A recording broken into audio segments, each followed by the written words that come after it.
that a lot of things that we want to do, a lot of places we would like to go, a lot of things we would like to experience, and we just stop at but, and we build a case. In fact, I was reading something the other day that talked about but. It says but is an argument for our limitations, and when we argue for our limitations, we get to keep them.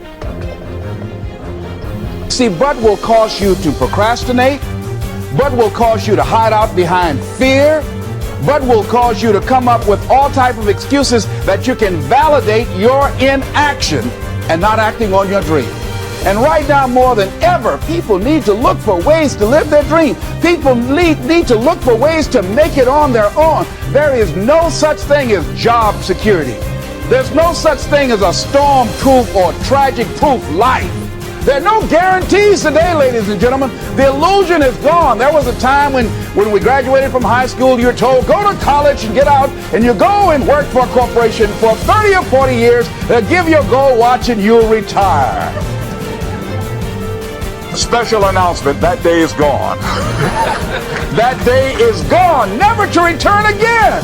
So instead of people living in fear, feeling stressed out, feeling powerless, feeling like victims, I think it should be a time that we need to begin to look at ways that we can become an active force in our own lives. Look at ways when we can decide to take charge of our own destiny. Look at ways when we can decide to design a life of substance and begin to truly live our dreams.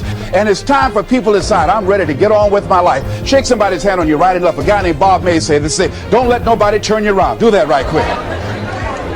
Now, you know, a lot of people say, I'm going to live my life one day when things get right.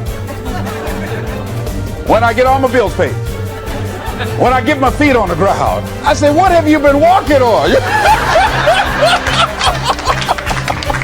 See, there are no problem-free moments. A guy named Dimples had a record one time called, If It Ain't One Thing, It's Another. And I say, if it ain't one thing, it's 12 others. Always something there to build a case on why you can't move on, why you can't grow to the next level, why you can't begin to manifest your greatness, why you can't begin to live life on your terms. Always something there to block you, to keep you where you are, and keep you from beginning to develop your true greatness. Always some fear. How do we handle it?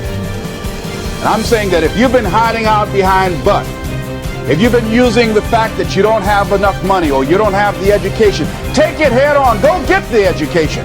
I was saying to a guy the other day who was saying, I said, how old are you? He says, 47 years old. I said, your sister tell me that you can't read. He said, that's right.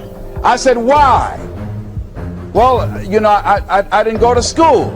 Excuse me, how old are you? 47. 47? Yes. And you can't read or write? Yes. Have you ever heard of adult school, adult education? Have you decided that you should learn how to read to begin to expand your world? Why are you using that as a racket? Why don't you decide now that you're going to expand your world? That if other people can learn, you could learn too. Well, it's hard for me. Have you been and sit in a class yet? Have you signed up yet? No, I haven't.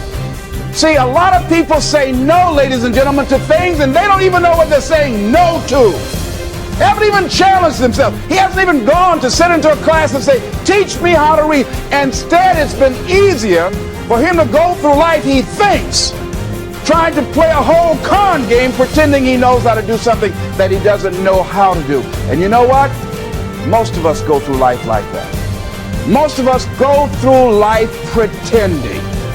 pretending that we're satisfied where we are, pretending that everything is okay, pretending that we don't have any special goals or ambitions or desires, when really deep down inside we do really want more.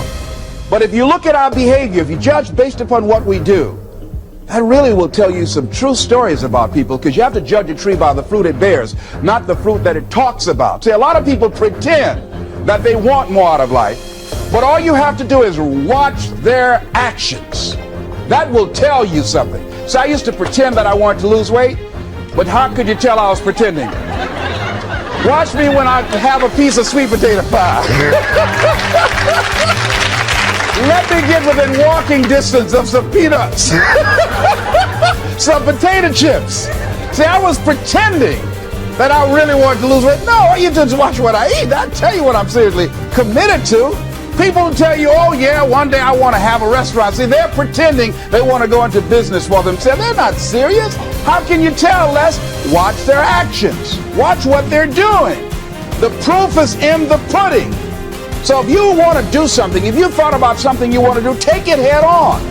Decide that you're going to start looking at it, start doing research on it, start tackling it, start becoming involved in whatever and wherever it might lead you to begin to explore the possibilities in that particular thing that you're seeking so that you can begin to learn all you can about it. Decide that you're going to face it, that whatever shortcomings you have, that you're going to strengthen yourself there. Whatever training that's required, that you're going to go get that training, that you're going to get started right now. George Washington Carver would say, do what you can, where you are with what you have, and never be satisfied. S.B. Fuller used to say, and you heard Joe Dudley talk about, always strive to be more than that which you are. Yeah, don't get satisfied with yourself. Always know that wherever you are, you can enjoy more, that you deserve more. But most people, you know what they do? Most people go through life quietly and safely, tiptoeing to an early grave. Find out what it is you want, and go after it as if your life depends on it. Why? Because it does. People that have found their passion, people that found the things that they love, people that have found the things that they can pour their lives into, those people live longer. I was in New York and I had to do a seminar at a special church, and a guy by the name of Reverend Johnny Youngblood.